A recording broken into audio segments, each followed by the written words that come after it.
prank for a YouTube video.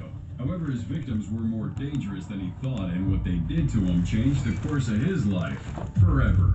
Here are 5 times YouTubers messed with the wrong gangs.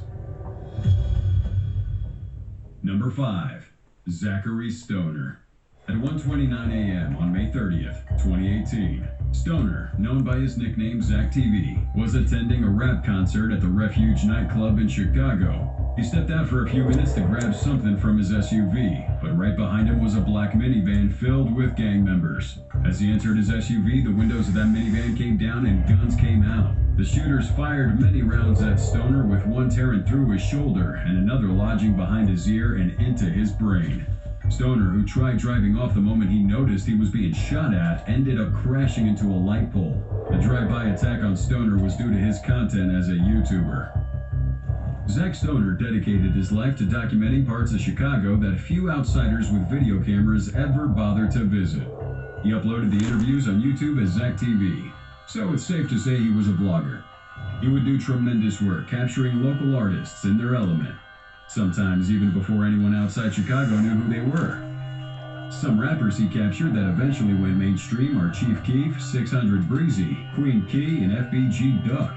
It's impossible to count how many lives he's touched with his work. However, his murder didn't just bring it into his life, but also exposed the secret Chicago gangs that orchestrated his murder. Police would arrive at 1:35 a.m., the morning of the murder. They discovered Stoner alone, slumped in his car seat. They checked his pulse, confirming he was dead. Then another cop found his loaded .40 cal pistol at his feet. However, he hadn't fired a single shot.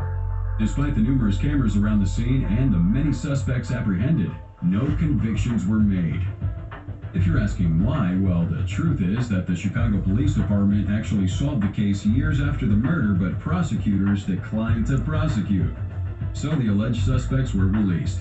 But before we get into those details, the first thing you need to know are the 2 gangs initially pinpointed as being responsible for Stoner's murder: the Goontown Gang and the Perry Avenue Gang. Both these factions are located on the south side and have been longtime foes. For years, they posted rap videos on social media taunting each other while attacking themselves on the streets.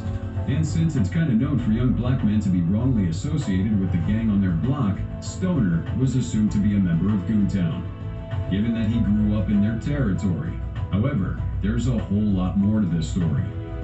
The police tagged the death as a clash between mutual combatants, which is a disputed legal concept that allows 2 or more groups to settle their differences in a gun battle. And yeah, stuff like that still exists. The cherry on top of this fact was 2 of the 3 suspects arrested died mysteriously, kinda like they were trying to cover it up.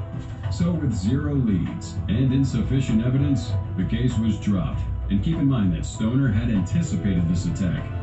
In one of his vids where he interviewed a gang, seemingly glorifying them, he revealed he knew rival gangs would target him. That left him with no option but to carry a gun for self-defense, and he didn't even get to use it. He had a friend named Thomas T. Streets Davis, who was in the car the night he was shot. And while Davis survived the attack by reportedly firing shots back at the attackers, he was assassinated a few hours before Stoner's funeral back in 2018. And just to silence the uproar that came with both murders, prosecutors claim they're leaving the door open to charges in both cases.